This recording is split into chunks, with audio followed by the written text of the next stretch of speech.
Que privilégio servir ao Senhor e consagrar ao Senhor a nossa vida e materializando a nossa consagração através do ofertório. Maravilha, bênção do Senhor. Irmãos, abramos o texto sagrado, a palavra de Deus, em Deuteronômio, capítulo 16. Fiquemos de pé para a leitura da palavra do Senhor.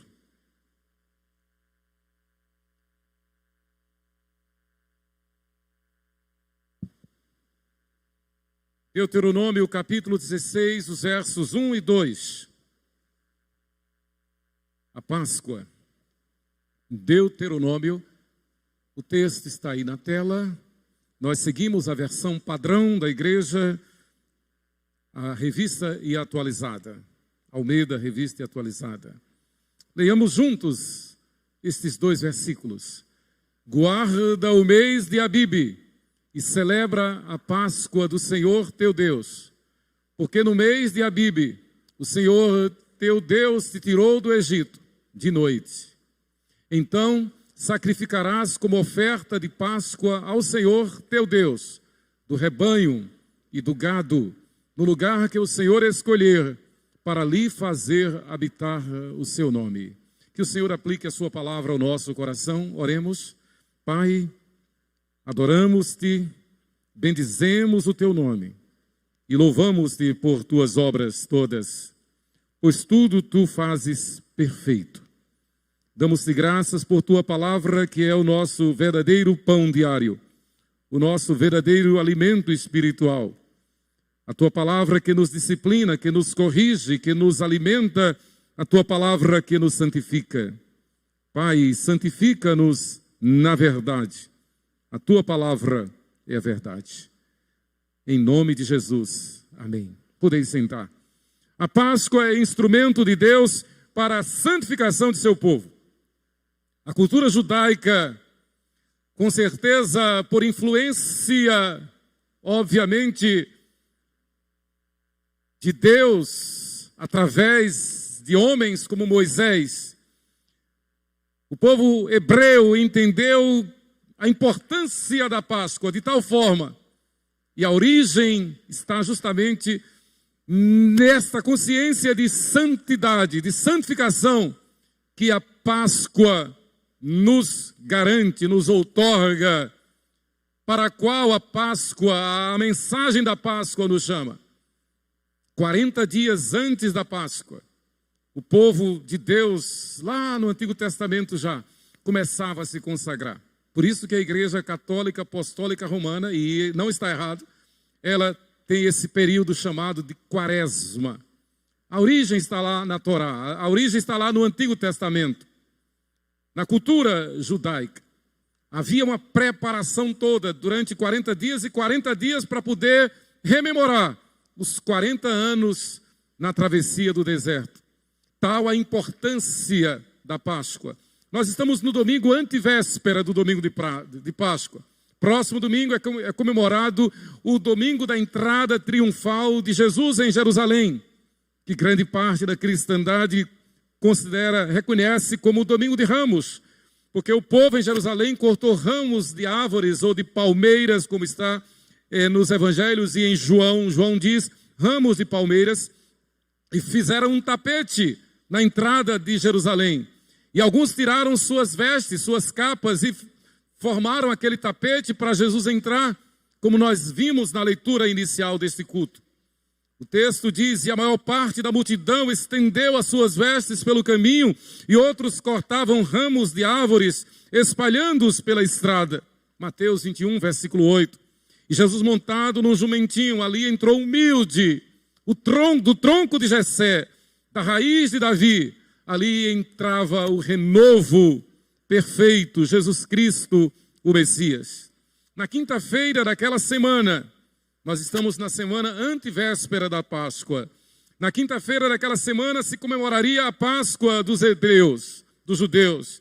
E ali estava montado naquele animal de carga, naquele jumentinho, ali estava montado o renovo, a raiz de Davi, o Senhor, Rei da Glória, como nós cantamos há pouco. E as multidões dizendo, as multidões clamando, as multidões exaltando, dizendo: hosana ao que vem em nome do Senhor, hosana ao filho de Davi. Embora, no geral, aquela multidão não soubesse o que estivesse dizendo, como no geral muitos dos que estão na igreja não reconhecem, não sabem, não honram o que estão fazendo. Daí que Jesus Cristo chamou a atenção, dizendo que muitos são chamados e poucos escolhidos. Daí que o Senhor Jesus chamou a atenção para o fato de que na igreja há o trigo, mas há também o joio. Daí que o Senhor Jesus chama-nos a atenção para a nossa santificação. Porque sem santificação, ninguém verá a Deus. Queridos, Páscoa literalmente, lá do hebraico é Pessah, Pascha, a pronúncia mais correta, Pascha, que significa literalmente passar por cima de, saltar. E ficou no dicionário hebreu que Páscoa é a passagem de um anjo por cima, a passagem do anjo por cima. Porque o anjo que veio trazer a morte para os primogênitos egípcios passou por cima da casa dos hebreus, de toda casa que tivesse o sangue marcando a verga da porta. O anjo passou por cima, isso é Pascha. Daí vem a palavra Páscoa, ou Pechá, ou Pessá. O anjo passando por cima representava o cordeiro pascal. A festa hebraica da Páscoa acontecia exatamente 50 dias antes da festa hebraica das primícias, ou do Pentecostes. E o Pentecostes, como nós conhecemos, foi justamente 50 dias após a Páscoa de nosso Senhor Jesus. 10 dias após a ascensão do Senhor Jesus. Após a Páscoa, o Senhor Jesus passou aqui na terra 40 dias. E ele disse: permanecei em Jerusalém, ficai em Jerusalém, até que do alto sejais revestidos de poder, sejais cheios do Espírito Santo. E essa palavra de ordem não foi apenas para aqueles cerca de 120 discípulos, incluindo os apóstolos. Essa palavra de ordem é para nós, é para a igreja. Permanecei na presença do Senhor, até que do alto sejais revestidos de poder. Permanecei na minha presença, até que sejais cheios do Espírito Santo. A Páscoa é uma ordenança divina para que nós estejamos o tempo todo olhando para Ele, seguindo a Ele, procurando imitá-lo, imitar ao nosso Deus. A festa da Páscoa, então, acontecia 50 dias antes da festa hebraica das primícias ou Pentecostes. O apóstolo Paulo refere-se ao nosso Senhor Jesus Cristo como as primícias da igreja que entrará no céu. Daí, aprendermos, entendermos que toda celebração da Santa Ceia é a verdadeira celebração da Páscoa, a Páscoa cristã. Que toda celebração da Santa Ceia é uma celebração das primícias, é uma rememoração, é trazer a memória de que aquele que é as primícias dos que dormem, Jesus Cristo, Ele venceu a morte. E porque Ele venceu, nós já vencemos também, a igreja fiel. O apóstolo Paulo diz: mas de fato Cristo ressuscitou dentre os mortos, sendo Ele mesmo as primícias dos que dormem. 1 Coríntios 15, 20. Eu gostaria de ler com os irmãos mais alguns versículos de 1 Coríntios 15. 1 Coríntios 15, os versos 20 a 23. Acompanhe-me, por favor. 1 Coríntios, capítulo 15, os versículos 20 ao 23. Diz a palavra: mas de fato Cristo ressuscitou dentre os mortos, sendo Ele as primícias dos que dormem. Toda vez que nós comemoramos a Páscoa, toda vez que nós celebramos a Santa Ceia, nós estamos comemorando a vitória daquele que é as primícias dos que dormem. É a festa das primícias da igreja. Visto que a morte veio por um homem, também por um homem veio a ressurreição dos mortos, aleluia. Porque assim como em Adão todos morrem, assim também todos serão vivificados em Cristo. Todos os fiéis, todos os lavados e redimidos pelo sangue de Jesus, todos os que forem encontrados em santidade, em santificação, porque sem a qual ninguém verá a Deus. Cada um, porém, por sua própria ordem, Cristo as primícias, depois os que são de Cristo na sua vinda. Perceba que Paulo escreve esse texto mais ou menos 30 anos após a Páscoa de Jesus, após a ressurreição do Senhor Jesus. Então ele está advertindo a igreja, ele está lembrando a igreja, não apenas em Corinto, mas a igreja hoje, que nós vivamos na expectativa da vitória daquele que é as nossas primícias. Na verdade, viver em função das primícias de Deus, Jesus Cristo, significa andar desprendido deste mundo, andar negando a este mundo, como Jesus mandou. Quem quiser vir após mim, negue-se a si mesmo. Tome a sua cruz e siga-me. É impossível servir a dois senhores. É impossível agradar a Deus e querer agradar ao mundo. É impossível ser um cristão fiel sem que se ande em santidade, em novidade de vida, sem que seja visto como alguém que é diferente neste mundo, separado neste mundo, santo neste mundo. A doutrina da Páscoa, a celebração da Páscoa é exatamente para mostrar a todo mundo que nós não somos do mundo. Que nós somos contra a ordem deste mundo. É claro, porque o mundo jaz no maligno. O príncipe deste mundo é o inimigo de nossas almas, isso é muito claro. E Jesus é as primícias dos que dormem exatamente porque na ressurreição ele esmagou a cabeça da serpente. Para que o seu povo ande em santidade e novidade de vida. Viva a mensagem da Páscoa. Posteriormente à Páscoa, a saída do povo de Israel do Egito, a lei mosaica instituiu que os primeiros frutos da terra, as primícias, fossem oferecidos na casa de Deus. E aqui um parênteses fundamental.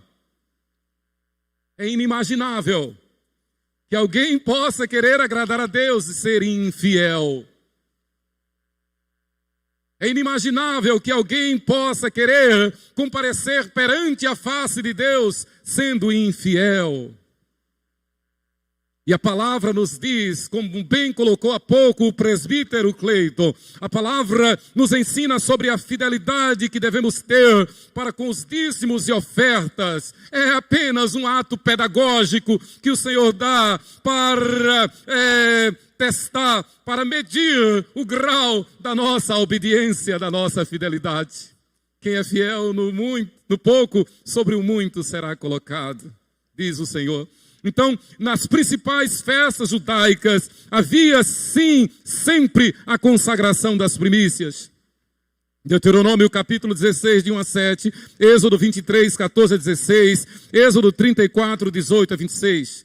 As três principais festas eu gostaria de compartilhar com os irmãos para efeito de contextualização.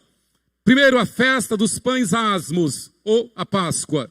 Comia-se um cordeiro assado, pães asmos sem fermento, ervas amargas, para lembrar do sofrimento no deserto durante 40 anos, e um pedaço de osso torrado era posto sobre a mesa, para ratificar a simbologia do cordeiro pascal, do cordeiro que fora imolado, o cordeiro que fora sacrificado, para lembrar, para trazer a memória de que alguém pagou um preço, um ser pagou um preço, um sangue foi derramado.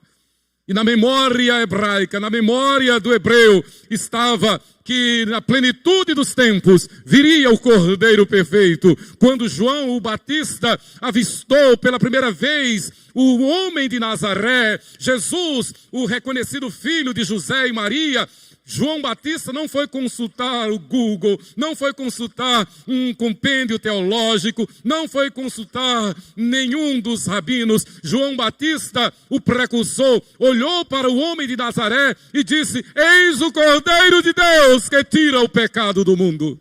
Aleluia! Ali está o Cordeiro. Imagine que durante 2000 anos, durante mais de 1.500 anos, o povo vinha comemorando a Páscoa. O povo vinha na expectativa de que um dia viria o Cordeiro perfeito, o ungido, o Messias de Deus. E ali está ele.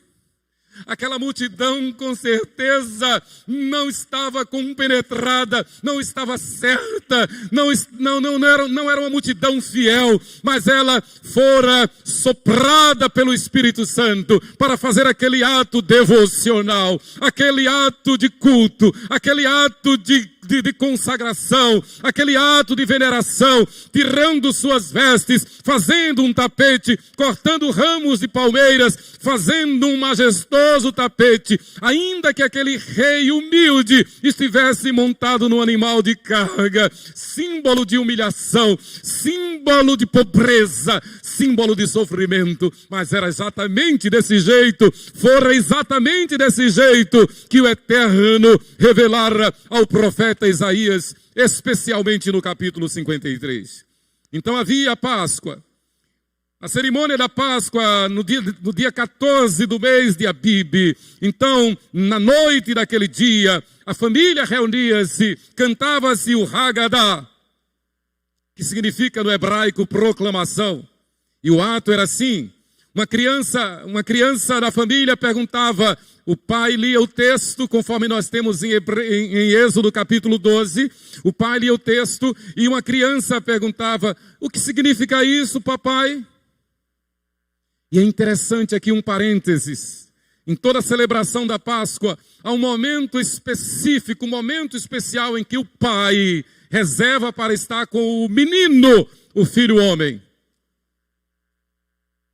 E conversando com o filho homem, e mostrando para o menino e para a menina a beleza da criação de Deus. Deus fez o homem para ser o cabeça. Deus fez a fêmea, a mulher, para ser a auxiliadora idônea do homem. Que harmonia perfeita. Menino e menina. Homem e mulher. Para então, na idade certa, constituir marido e mulher. Então cantava-se o Haggadah, que era exatamente esse texto. O pai respondia, este é o pão da amargura que nossos pais comeram na terra da aflição. Quem tiver fome, venha e coma da Páscoa, porquanto esta Páscoa é nosso Salvador, o Messias, o nosso refúgio. Toda vez que nós celebramos a Santa Ceia, nós estamos dizendo, Jesus Cristo é o nosso pão. Jesus Cristo é o nosso Cordeiro Pascal. Jesus Cristo é o nosso Redentor, é o nosso Salvador. Absolutamente o pão não se transforma em hóstia. Não, não, não. E não acontece, como disse Martinho Lutero, neste momento, Jesus de uma forma extraordinária aparece nesse meio. Não, não acontece essa mística. Nem o pão se transforma, não tem um milagre para o pão se transformar em hóstia, nem o vinho em sangue, não. O mistério está em que o fiel, participando da Santa Ceia, recebe uma renovação espiritual que lhe é dada pelo Espírito Santo. O poder está aí. A doutrina está aí. Então a festa dos pães asmos é a nossa Páscoa. A outra festa principal, das três festas principais, a segunda é a festa da cega, ou das semanas, ou Pentecostes. E essa festa foi dada por Deus a Israel para lembrar o dever que todo israelita tem de comparecer ao tabernáculo ou ao templo.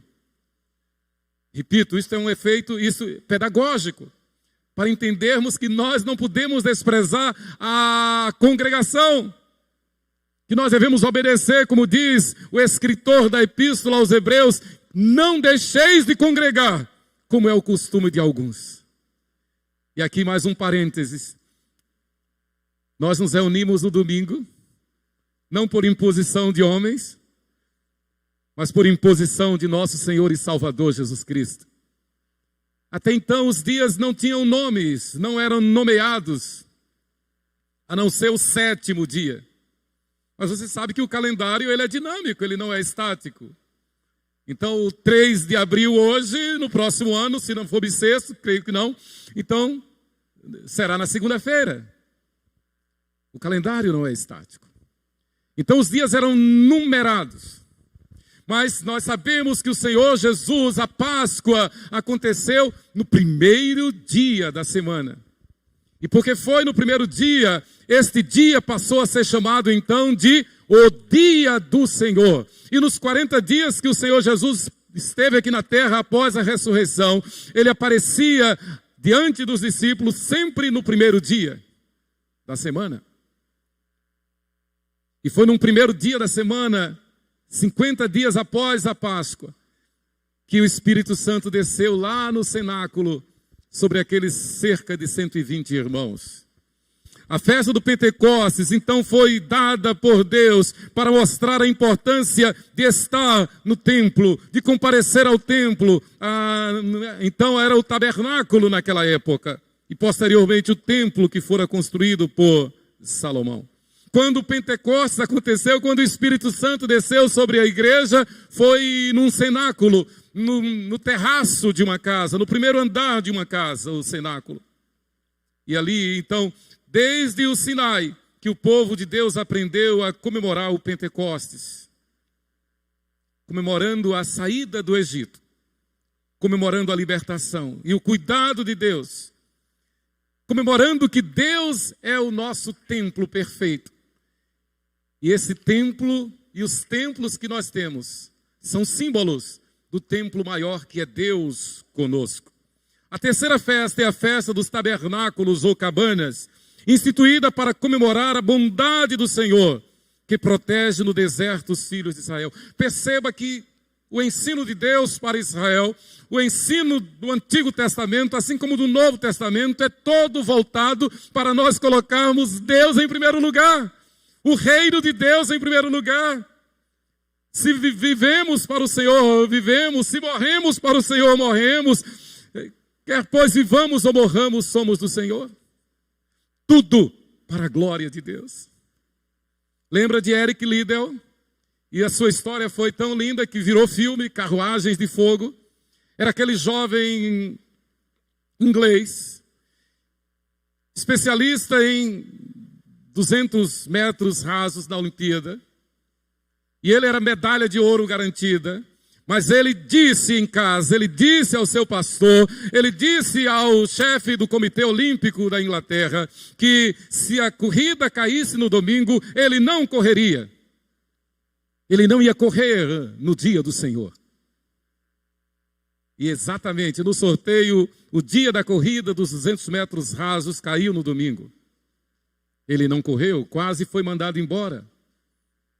Quase fora condenado por um crime de lesa pátria. Mas o comitê se reuniu e disse, vamos te dar uma chance. Você vai correr os 800 metros rasos. Não era a especialidade dele, a especialidade dele era os 200. Você vai correr os 800. E no dia marcado, lá estava ele na raia. E um outro atleta chegou por trás e pegou sua mão e colocou um bilhete na sua mão. 1 Samuel, ou é 2 Samuel 2,30. Aos que me honram, eu honrarei. Esse bilhete. Ele correu e foi medalha de ouro nos 800 metros. E quando ele chegou, depois que comemorou, depois que descansou, ele abriu a mão e leu: aos que me honram, eu honrarei. Irmãos, a Páscoa é um chamado de Deus para que nós andemos na presença de Deus de forma perfeita. Deus mandou Abraão fazer isso. Nosso Senhor Jesus, no Sermão do Monte, manda que a gente faça assim. Andemos de forma perfeita. Andar de forma perfeita não é que nós vamos ser perfeitos. Perfeitos é um só. Perfeito é um só, que é Deus. Mas andar de forma perfeita, como Deus mandou Abraão, como nosso Senhor Jesus manda que andemos, é andar em obediência. É ser obediente. É levá-lo a sério. A Páscoa é um chamado de Deus para que nós sejamos sérios diante do Senhor.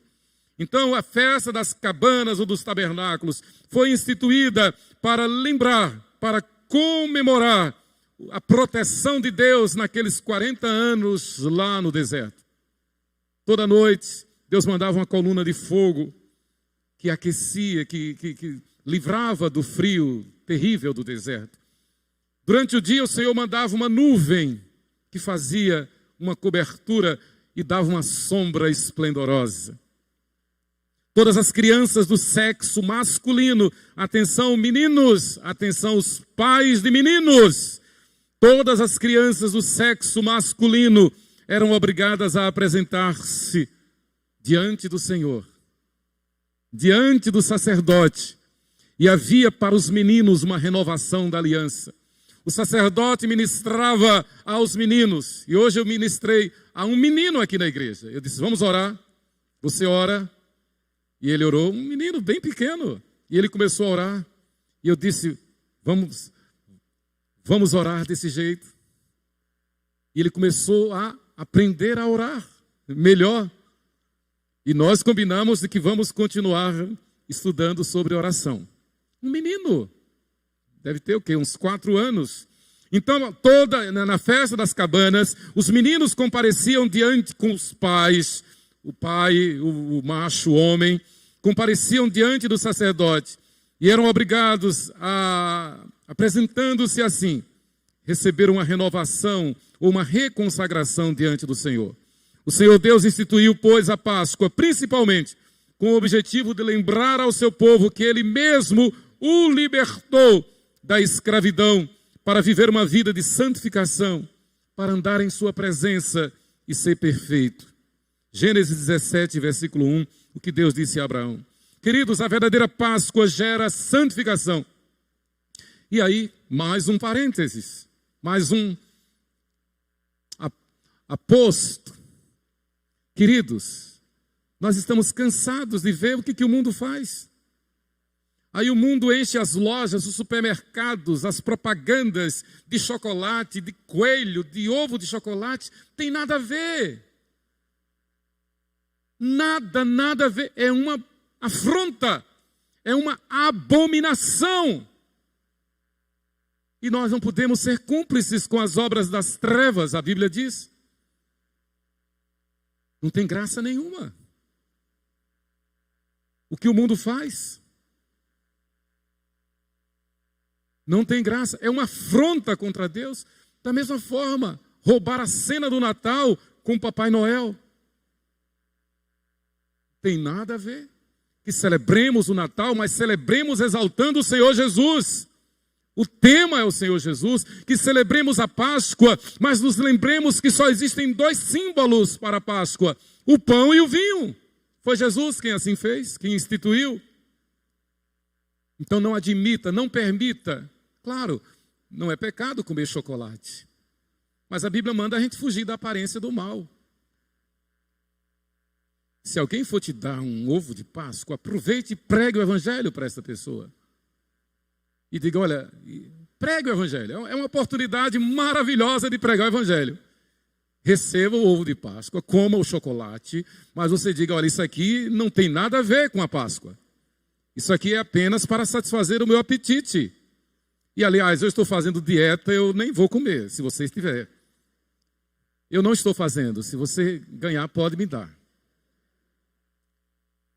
Mas não tem nada. E coelho, nada a ver. Nada a ver. É uma afronta, uma abominação, é tirar o brilho da festa. É uma afronta contra o Senhor. É um momento, todas as festas judaicas, todo o calendário da igreja, é oportunidade para nós evangelizarmos, para nós chamarmos a atenção para Jesus Cristo, o Senhor. Só Ele deve ser exaltado. Agora veja o que é que o inimigo de nossas almas faz. Inventa uma presepada. E se você perguntar a qualquer criança, a qualquer pessoa, o que é Páscoa? Páscoa é o coelho. Páscoa é o chocolate, é o ovo. Não sabe nada de Jesus. Meu Deus. É uma oportunidade, esse período é uma oportunidade tremenda para a igreja. Renovar a aliança. Consagrar-se mais ao Senhor. E evangelizar. Evangelizar. Queridos, a verdadeira Páscoa gera santificação. Guarda o mês de Abib. Porque essa ênfase que Moisés dá ao mês de Abib. Porque a Páscoa, ela é tão forte, ela é tão importante no calendário hebreu, no calendário judaico, que o mês de comemoração da Páscoa, o mês que registra, que marca a saída do povo de Deus do Egito, tornou-se o primeiro mês do ano. Então, tornou-se o mês do ano novo hebreu. Tal a importância da Páscoa. Não é janeiro, é março ou abril, porque comemora-se nessa data a Páscoa do Senhor, a ressurreição de nosso Senhor. Guarda o mês de Abib e celebra a Páscoa do Senhor teu Deus, porque no mês de Abib o Senhor teu Deus te tirou do Egito de noite. Cada palavra tem um peso extraordinário. O Senhor teu Deus te tirou do Egito de noite. Então sacrificarás como oferta de Páscoa ao Senhor teu Deus, do rebanho e do gado, no lugar que o Senhor escolher para ali fazer habitar o seu nome.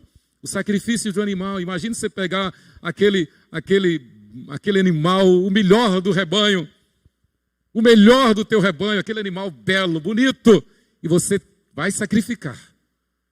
E você mata aquele animal, vê o sangue sendo derramado. Mas tem uma mensagem nisto. Este animal simboliza o Cordeiro de Deus. Este sangue simboliza o sangue de Jesus que nos purifica de todo pecado. Isso foi lá no Antigo Testamento, até que ele veio, e ele já veio, e já derramou o seu sangue e nos redimiu. Deuteronômio, queridos, é o último livro, aliás, de noite. Então sacrificarás como oferta de Páscoa ao Senhor teu Deus do rebanho e do gado, no lugar que o Senhor escolheu para ali fazer habitar o seu nome. E então, era numa tenda, no tabernáculo, no templo. O Senhor já veio, foi sacrificado lá no Gólgota. E Ele mandou que quando nós nos reuníssemos como estamos reunidos hoje, celebremos a sua Páscoa, que é a Santa Ceia. Queridos, Deuteronômio é o último livro do Pentateuco, completando assim os 5 primeiros livros da Bíblia, escritos por Moisés. Literalmente, Deuteronômio significa segunda lei, deuterós, segunda, e nomos, lei. É uma ênfase, não é outra lei, não é uma outra lei, mas é a repetição da lei. É uma ênfase, é uma ratificação da lei. A base desse título está justamente em Deuteronômio 17, 18. Repetição da lei. Claro que não é uma segunda lei. O nome hebraico do Deuteronômio é Elen Hadervarim, que significa estas são as palavras. Toda vez que nós lermos a palavra, toda vez que nós tomarmos a Bíblia, nós devemos ter em mente que estamos diante do Elen Hadervarim. As palavras de Deus. E eu gosto quando o pregador diz, vamos abrir, vamos ler a palavra. É a palavra de Deus. Como disse David Livingstone, aquele médico inglês que foi missionário na África e que viveu com tamanha intensidade como testemunha de Cristo, que muitos anos depois, outros missionários chegaram ali e começaram a falar sobre Jesus, começaram a pregar o Evangelho. E aqueles nativos disseram, nós conhecemos este homem Jesus, ele morou entre nós. Ele morreu na terra dele, mas o coração dele veio e foi enterrado aqui. Quando os missionários falavam sobre Jesus, aqueles nativos confundiram com o missionário médico, Dr. David Livingstone. E David Livingstone disse, a palavra de Deus é a palavra de um cavalheiro da mais alta e elevada honra. E toda vez que eu a tomo, eu o faço com temor e tremor. Queridos, quando nós lemos a Bíblia, o Espírito Santo fala conosco. O Espírito Santo traz vida a nós outros. O Espírito Santo nos santifica. A tradição judaica chama o livro de Deuteronômio de Mishneh Torá, ou seja, repetição ou cópia da lei. O propósito de Deuteronômio é persuadir o povo à entrega total ao Deus Israel. O que significa amá-lo de todo o coração, de toda a alma, de toda a força. Deuteronômio 6, 5. E Jesus, no Sermão do Monte, repete esse texto de Deuteronômio. O Deuteronômio enfatiza a completa união com Yahvé, através da qual o povo deve adorar somente a Deus. E a Páscoa está nesse contexto exatamente para que nós falemos o tempo todo sobre Jesus, o Cordeiro Pascal. Então não há lugar para coelho, não há lugar para chocolate, não há lugar para ovo, não há lugar para brincadeira, não há lugar para brincadeira. É um tempo de consagração. É um tempo de consagração, de jejum, de quebrantamento, de busca da santificação, de compenetração, de sentimento, de reconhecimento de que incomparavelmente melhor do que qualquer animal que fora sacrificado, o Cordeiro de Deus, o Filho perfeito de Deus, foi imolado, foi sacrificado, foi humilhado em nosso lugar pelos nossos pecados. E a teologia bíblica ensina que todo pecado que a gente cometa, a gente deve lembrar que cada pecado que a gente comete é uma afronta que fazemos ao Senhor Jesus. É um espinho que está sendo cravado na sua fronte. É um prego que está perfurando sua mão e pés, suas mãos e pés. Porque Ele morreu por cada um dos nossos pecados. Para nos lembrarmos disto. O versículo-chave de Deuteronômio é exatamente Deuteronômio 6, 4 e 5, são dois. Ouve Israel, o Senhor nosso Deus é o único Senhor. Amarás, pois, o Senhor teu Deus de todo o teu coração, de toda a tua alma e de toda a tua força. Isso significa não transigir. Isso significa não negociar a fé. Isso significa não ao relativismo, não ao humanismo, não ao secularismo, não a qualquer proposta de restauração, de reconciliação, de dignidade, de vida, sem a presença de Deus conosco. Não existe nenhuma possibilidade de conserto humano, de restauração humana, de justiça social, de justiça humana, sem que o Senhor Jesus esteja no centro. Sem que a palavra de Deus seja obedecida. Em dias tão difíceis como os que vivemos, mais do que nunca, se faz necessário trazer à memória o que pode nos dar esperança. E o que nos dá esperança é andar na presença do Senhor e ser perfeito. A Páscoa é um chamado de Deus para que nos lembremos de que andamos na sua presença. Porque Ele é Deus conosco, Jesus. A verdadeira Páscoa gera santificação. Primeiro, por ser um memorial que santifica. Um memorial que santifica. Guarda o mês de Abibe e celebra a Páscoa do Senhor teu Deus. E isso é tão forte e tão importante que então Jesus instituiu o sacramento da Santa Ceia. E a gente passa o mês inteiro compenetrado, preparando-se, examinando-nos a nós mesmos para podermos estar em condições de tomar a Santa Ceia. Foi assim no Antigo Testamento. A celebração da Páscoa é assim para a igreja. A celebração da Santa Ceia.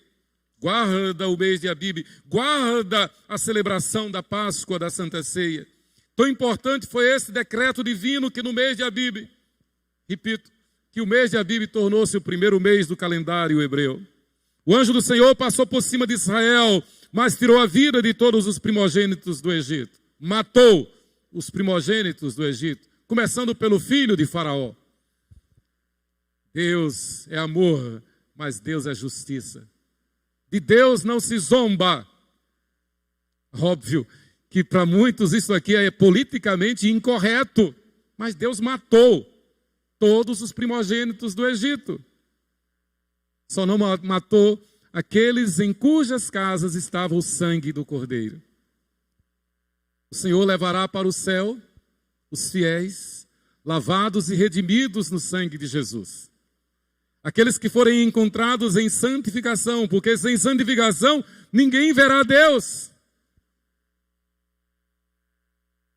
Louvado seja o nome do Senhor. A Páscoa cristã, queridos, é a Santa Ceia que como sacramento declara santo, separado, justificado, todo aquele que é arrependido de seus pecados, crê e confessa a Jesus Cristo como seu único Senhor e suficiente Salvador. Por isso que quem não fosse de Israel, quem não fosse circuncidado, não podia participar da Páscoa. Se alguém se intrometesse a participar da Páscoa sem estar em condições, era fulminado, era morto. Deus decretou a morte. Em segundo lugar, a verdadeira Páscoa gera santificação. Primeiro, por ser um memorial que santifica. Segundo, por ser um livramento que garante santidade e salvação eterna. Toda vez que nós tomamos a Santa Ceia, nós o fazemos confessando, nos alegrando em que a próxima vez que o Senhor Jesus ministrar a ceia, vai ser quando nós estivermos em sua presença. Hoje nós recebemos a ceia das mãos de oficiais da igreja, mas quando chegar lá no céu, nós vamos receber das mãos de nosso Senhor e Salvador Jesus Cristo. O povo de Israel foi livrado, o texto diz, porque no mês de Abibe, o Senhor teu Deus te tirou do Egito de noite. O povo de Israel foi livrado da servidão dos egípcios, pela mais terrível das pragas, a morte dos primogênitos. E então o faraó cedeu, só assim, a 10ª praga. De noite ressalta a urgência do decreto divino e a urgente obediência que deve caracterizar o povo de Deus. Nós não podemos discutir com Deus. Quem és tu, ó homem, para discutir isso com Deus? Nós não podemos querer negociar com Deus. Deus falou, está falado. Deus manda, a gente obedece. O Senhor mandou que o povo saísse célere, rápido, à noite, sem demora. O Senhor nos chama para que de forma rápida, célere, sem demora, lhe sejamos fiéis. Nós não podemos negociar a nossa fé. Nós não podemos negociar o nosso compromisso com Deus. Nós não podemos fazer concessão ao mundo, nem por brincadeira. E Deus não se zomba. Ser santo significa ser separado. Viver em santificação significa viver num constante exercício de busca da presença de Deus na sua vida, do testemunho de Deus, de tal forma que as pessoas sintam de nós o bom perfume de Cristo. De noite significa urgência, pressa, obediência. O Senhor nos libertou com o propósito de que imediatamente, prontamente, lhe sejamos fiéis. Como é bom, por exemplo, nós ouvirmos um irmão, alguém que começa a caminhar na igreja, dizer: pastor, eu quero fazer a minha pública profissão de fé. Eu quero também poder participar da Santa Ceia. Pastor, eu quero participar da classe de catecúmenos. Que coisa boa, que maravilha. E quando um jovem chega e diz: pastor, eu sinto que estou sendo chamado para ser um pastor. Que maravilha. Ou quando qualquer irmão voluntário diz: pastor, o que é que tem na igreja para eu fazer? O que é que eu posso fazer na igreja? Ou exatamente, simplesmente, se é que podemos falar simplesmente, nós chegamos e vemos os irmãos reunidos. E outra maravilha que tem acontecido, quantos que realmente não podem vir, como por exemplo, irmãos idosos, ou que estão com alguma enfermidade, ou que estão cuidando de alguém, como eu conversei essa semana com uma irmã, e ela disse: pastor, como eu sinto, meu coração dói, meu coração dilacera de não poder estar no templo, pelo menos no dia da Santa Ceia. Deus sabe que eu não posso, eu estou cuidando de alguém enfermo. Mas por outro lado, que delícia é poder participar do culto online. É graça de Deus. Mas é a consciência do estar, do participar, do ser corpo, do ser igreja. E aí a gente pode levar a Santa Ceia em sua casa. De que forma o mundo nos vê? Como tem sido o nosso testemunho diante deste mundo? Será que o mundo nos vê querendo agradá-lo? Será que o mundo nos vê como mais alguém, como mais um? A Bíblia nos ensina que o mundo tem que olhar para nós e ver Cristo em nós, a esperança da glória. A Bíblia nos ensina que o mundo tem que olhar para nós e ver que nós somos diferentes. Por que Israel atraiu e atrai para si tanto o ódio do mundo? Porque Israel é a menina dos olhos de Deus. Por que as nações no Antigo Testamento sempre se levantaram contra Israel? Porque é o povo escolhido de Deus. Porque foi de Israel que veio, do tronco de Jessé, da raiz de Davi, que veio o renovo, o Messias, Jesus, o nosso Cordeiro Pascal. No meio de um povo carnal, sensual, motivado pelo humanismo, pelo socialismo, pela idolatria, lá na Babilônia. E a despeito de serem jovens na flor da idade, charmosos, bonitos, elegantes, inteligentes, a Bíblia diz, resolveu Daniel firmemente não contaminar-se com as finas iguarias do rei, nem com o vinho que ele bebia. Então pediu ao chefe dos eunucos que lhe permitisse não contaminar-se. Daniel 1:8. Daniel falou em seu nome e em nome de seus 3 amigos, Ananias, Misael e Azarias. Os nomes babilônicos que eles receberam, Sadraque, Mesaque e Abidênego, Daniel, Beltesazar. Ao final de 10 dias, a performance física e estética desses 4 jovens estava melhor do que a de qualquer outro dos babilônicos. Porque resolveu Daniel e Ananias, Misael e Azarias não contaminar-se com as finas iguarias da Babilônia. Quantos que têm se deixado levar pelo canto da sereia? Quantos que têm se deixado levar pela estética do mundo? Quantos que têm se deixado levar pelas ofertas, pelas bandejas deste mundo? E quantos que imaginam que podem agradar a Deus e agradar ao mundo? A Bíblia diz não. Foi por não agradar ao mundo que Daniel foi lançado na cova dos leões. Foi por não agradar ao mundo que Sadraque, Mesaque e Abidênego, ou melhor, Misael, Ananias e Azarias, foram lançados na fornalha 7 vezes mais aquecidas. Porque eles resolveram ser fiéis até a morte, para receber então a coroa da vida. Você tem feito assim? Nós temos agido assim? A Páscoa é um chamado de Deus à nossa santificação. Mas em terceiro lugar, a verdadeira Páscoa gera santificação, porque é um ato de dar o melhor para Deus no seu santuário. Primeiro, é um memorial que nos santifica. Segundo, é um livramento que garante santidade e salvação eterna. Terceiro, é um ato de dar o melhor para Deus no seu santuário. Daí que nós não podemos, repito, nós não tem lugar para brincadeira. Nada de chocolate, nada de ovo de chocolate, nada de coelho, nem publicar. Mas é uma criancinha, principalmente. A Bíblia diz, ensina a criança no caminho em que ela deve andar. Pastor, mas lá na escola de meu filho faz isto. Mas a escola de meu filho tem que saber que o meu filho é filho de um crente.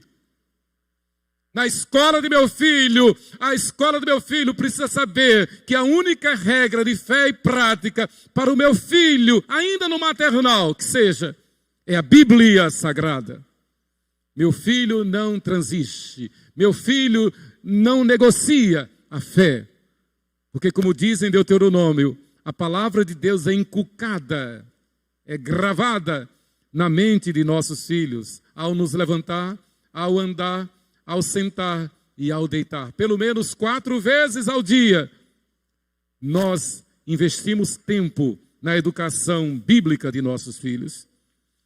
O melhor para Deus, a Páscoa incluía então a festa das primícias, como nós já vimos, que era exatamente a consagração do melhor.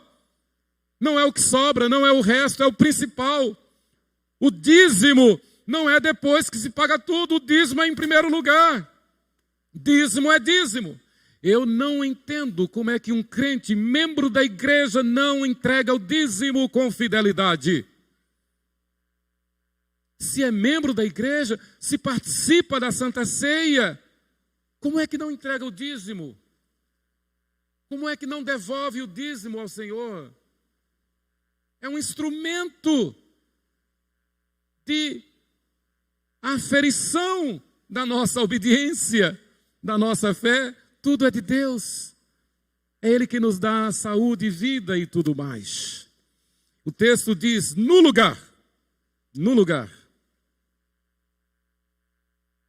que o Senhor escolher para ali fazer habitar o seu nome. A Páscoa observada anualmente por Israel durante 40 anos em toda a sua marcha pelo deserto, agora estava sendo transferida para o santuário central em Jerusalém, Deuteronômio. Inicialmente no tabernáculo, em seguida no templo, construído primeiro por Salomão, hoje no culto, na igreja, no templo, no nosso templo. A Páscoa, queridos, é para celebrar a vitória de Deus contra o faraó opressor, contra a morte, e consequentemente celebra a vida em abundância que Deus nos concede a todo aquele que nele crê. A Páscoa é para celebrar a vitória do Cordeiro de Deus que tira o pecado do mundo. João 1, 29. O inimigo tenta a todo custo tirar o foco, desviar a atenção de todo o povo, especialmente dos cristãos, do real significado da Páscoa. Como está a comemoração da Páscoa na Europa, em geral, nos Estados Unidos, em geral, no Brasil mesmo, em geral? Parece mais um folclore, uma mera tradição. A Páscoa é a festa que comemora a vitória sobre a morte, a vitória sobre o pecado. É a festa que comemora as primícias da glória celestial, a nossa entrada na pátria celestial, a nossa entrada no céu de glória. A Páscoa é para mostrar que nós desprezamos este mundo, nós não somos deste mundo. Devemos sempre lembrar, como diz o belo hino, passarinhos, belas flores querem me encantar, ó terrestres esplendores, de longe enxergo lá. A beleza da informática, a beleza da tecnologia, a beleza da evolução da ciência, a mente artificial, que coisa! A beleza da multiplicação da ciência não pode jamais arrefecer, nem impressionar a nossa fé. A ciência passa. A ciência não é nada diante do eterno. A ciência vai fenecer, o mundo vai passar, só não passa a palavra de Deus. Nada neste mundo pode nos impressionar. Nada nesse mundo deve nos surpreender quando nós temos em nós a garantia, a certeza de que vencemos este mundo, vencemos o pecado, vencemos a morte, e nós sim, não precisamos de inteligência artificial, não precisamos das benesses deste mundo, não precisamos dos favores deste mundo, porque nós somos mais do que vencedores, nós somos cidadãos do reino dos céus. A Páscoa é para ser celebrada pela igreja, que é o verdadeiro santuário do Deus vivo. É a nossa Santa Ceia. Os símbolos da Páscoa são apenas o pão e o vinho. E neste domingo, então, antevéspera de domingo de Páscoa, quando vemos a maior parte da cristandade comemorando a Páscoa de forma errada, contrária à palavra de Deus, temos a oportunidade, então, de testemunhar e evangelizar, obedecendo a Yahvé Elohim. Essa é a expressão com que Moisés registrou aqui em Deuteronômio 16, 1 e 2. Yahvé Elohim, o Deus eterno, todo-poderoso, ordenou que comemoremos a Páscoa. Um memorial que santifica, um livramento que garante santidade e salvação eterna. Um ato de dar o melhor para Deus no seu santuário, na sua casa, que Ele chama de casa de oração. Que Deus nos abençoe. Que Deus nos ilumine e que nesta Páscoa sejamos fiéis testemunhas para que por nosso intermédio alguém possa conhecer Jesus e recebê-lo como Senhor único Senhor e suficiente Salvador. Amém.